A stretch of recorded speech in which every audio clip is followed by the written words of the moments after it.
Muito bem, estamos agora na lição de número 2 deste trimestre, onde estamos considerando o Evangelho segundo o apóstolo Paulo na carta aos Hebreus. Nesta segunda lição, vamos considerar especialmente o capítulo 2 do livro de Hebreus. Inclusive, nós queremos convidá-los a não apenas fazer a leitura dos versos que são citados no decorrer da lição, porque geralmente não é possível ser apresentado todos os versos do decorrer da lição. Mas vamos tirar um tempinho, vamos ler o capítulo inteiro, vamos entender, buscar extrair o máximo de conhecimento daquilo que Deus quer falar a cada um de nós através da sua palavra. Nesta lição, vamos aprender sobre o Filho do Homem, um pouco menor do que os anjos. O verso áureo está em Hebreus, no capítulo 2 e verso 9. Vemos, porém, coroado de glória e de honra, aquele Jesus que fora feito um pouco menor do que os anjos por causa da paixão da morte, para que, pela graça de Deus, provasse a morte por todos. E o pensamento da inspiração, no livro Patriarcas e Profetas, página 64, lemos assim: Cristo deveria ser feito um pouco menor do que os anjos por causa da paixão da morte. Ao tomar sobre si a natureza humana, sua força seria menor que a dos anjos, e eles deveriam servi-lo, fortalecê-lo, aliviá-lo e confortá-lo nos sofrimentos. Irmão Dorval, os versos aqui ressaltam esse ponto do Filho do Homem, Cristo, um pouco menor do que os anjos. Gostaria que o irmão trouxesse algumas reflexões sobre esse aspecto. Tá bom. O título desta lição aqui é maravilhoso. Todo título é importante, né? E as lições da Escola Sabatina, nós podemos dizer que elas se dividem em duas partes relativas ao discurso que ela tem. Então, a primeira parte, o que a lição diz, e o que o título diz, o que a pergunta pede, alguma coisa assim. E tem a segunda parte, o que a lição não diz, né? Então, vamos à primeira aqui, o Filho do Homem, um pouco menor do que os anjos. Na lição do sábado anterior, né, que foi a primeira lição, sábado passado, nós tínhamos no título o Filho de Deus. E nessa agora não aparece mais esse título, é Filho do Homem.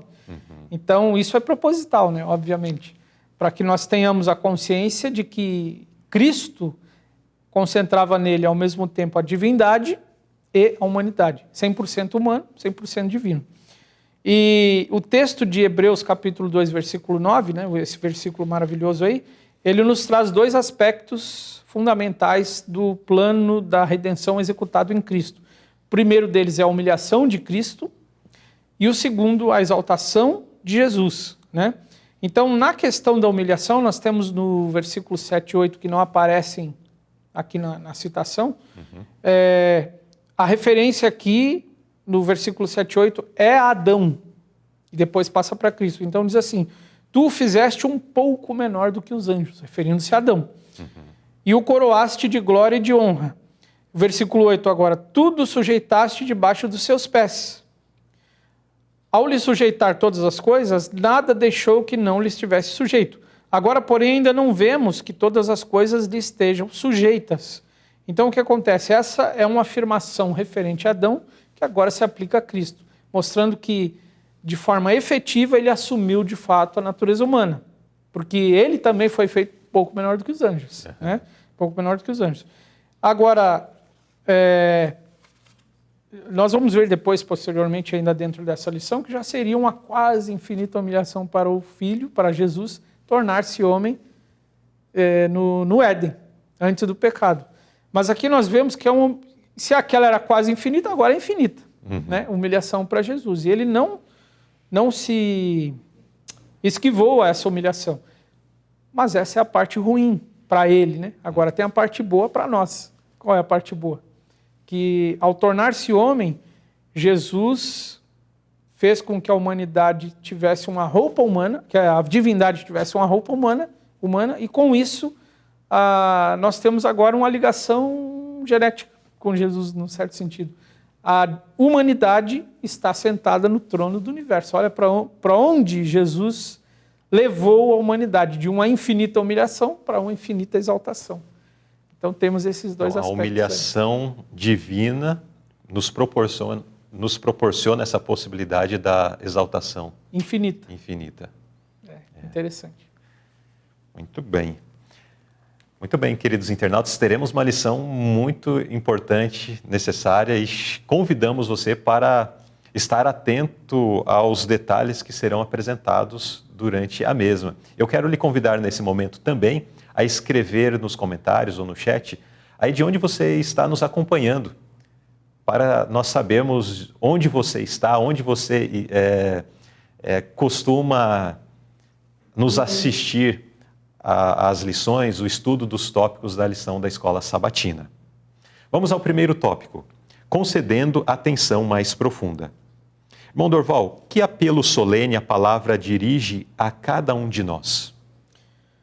O escritor da carta aos Hebreus, né, o autor dessa carta, ele faz um apelo significativo para que atentemos com mais diligência, né? Então a diligência é uma dedicação mesmo, né? Então não é só atentar de um modo simples, é com mais diligência, dedicar uma atenção mais especial.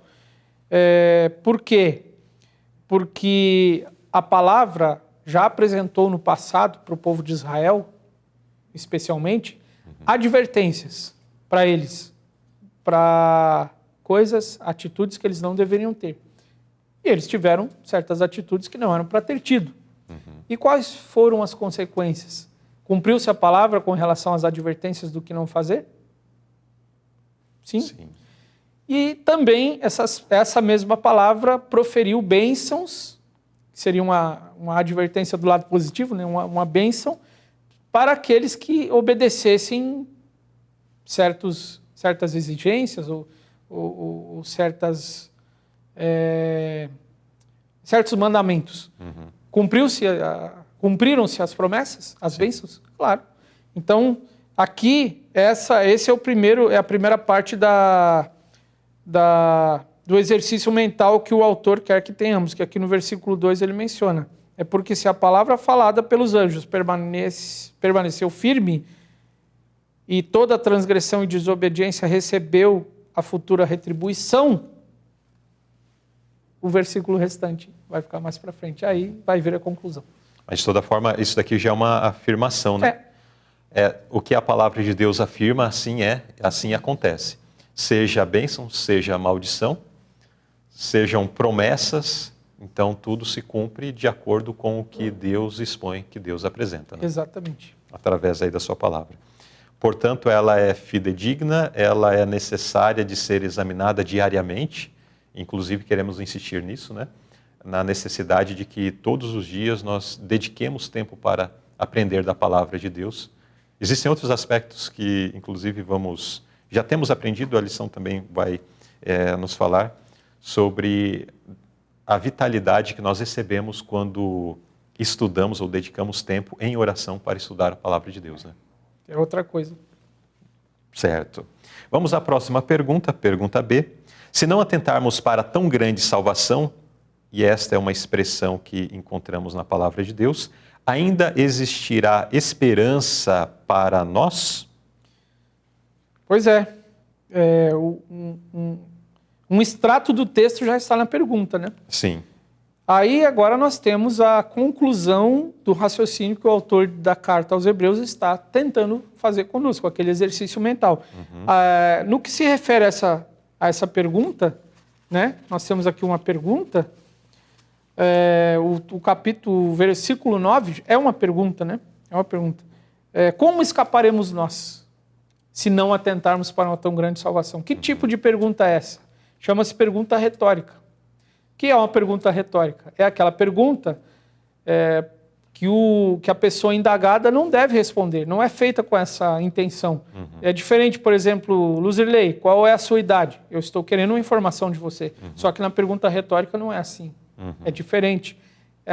A pergunta retórica não é formulada com vistas a uma resposta objetiva. É para reflexão. Vou dar um exemplo. Eu descrevo uma situação de uma pessoa que foi muito sofreu uma grande injustiça, sei lá, do governo, do país dela, ou dos familiares, do cônjuge, não importa. Passou por uma situação de grande injustiça. E então eu faço essa pergunta para quem eu estou descrevendo essa situação. Isso é justo? Não, a pessoa não vai. Não é preciso responder, né? Porque a descrição da situação já demonstra isso. Já mostrou que não. É apenas para reflexão de quão injusto é aquilo ali. Sim. E essa é a pergunta. Como escaparemos nós se não atentarmos para uma tão grande salvação? Claro, a resposta óbvia, não escaparemos. Não vai ter como escapar. Mas é para refletir. E aqui no texto, no início da nota, né, nós observamos que o autor, não da carta aos Hebreus, mas o da lição, que preparou a lição, ele tem uma intenção aqui. Aparentemente, parece que é criticar autores que têm apenas uma ideia confusa do que significa religião. Mas não é essa a intenção. É uma advertência. Ou seja, às vezes nós somos tendentes a dar a autores renomados, pessoas que têm uma ampla capacidade mental que até nos ajudaram já com algumas explicações sobre a palavra, que são úteis, mas o que acontece? Eles não são a palavra. Eles não têm primazia sobre a palavra. Na verdade, esses autores têm alguma relevância por causa da palavra e não por causa da amplitude mental que eles têm. Exatamente. Então, aqui a advertência não é para criticar essas pessoas, mas para criticar o ato de quem coloca essas pessoas acima da palavra de Deus. No estandarte, né? Exatamente. Então, a palavra de Deus é que deve ficar no pedestal máximo. Isso. Até tem uma frase na nota que diz assim: a Bíblia está cheia do conhecimento de Deus e é eficaz para educar o aluno rumo à utilidade nesta vida e à obtenção da vida eterna. E mais à frente diz: você não tem um momento a perder negligenciando a grande salvação que lhe foi providenciada. E por último, devemos agora considerar que nossa vida está passando rapidamente, que não estamos seguros um só momento, a menos que nossa vida esteja escondida em Cristo, com Cristo em Deus. Aqui volta ao ponto da pergunta, né? Às vezes estamos numa situação de não estar valorizando esta tão grande salvação que nos é proposta, né? Ou mesmo valorizamos por um lado, mas colocamos isso como algo a ser definido na nossa vida mais à frente. Daqui um ano, daqui não sei quanto tempo, quando as coisas se ajustarem, então eu vou me atentar para essa tão grande salvação. Mas amanhã pode ser muito tarde, né? Talvez não tenhamos esse privilégio. E é por isso que aqui fala que a nossa vida está passando tão rápido e às vezes estamos empregando os melhores dias da nossa vida no serviço do inimigo, para quando depois as forças já estiverem esvaídas, quando já não tivermos mais ânimo e nem talvez contentamento de vida, para pensar nesse assunto necessário, importante e essencial para o tempo presente. Muito bem, então nesse primeiro tópico nós aprendemos sobre concedendo atenção mais profunda e tivemos nossa atenção, né, aqui mencionada, chamada para o ponto de que precisamos conhecer, estudar a palavra de Deus com diligência, buscando conhecer mais os temas relacionados à nossa salvação, conhecer o caminho que nos conduz à vida eterna. E que Deus, de fato, nos dê sabedoria e graça para alcançarmos isso. Amém?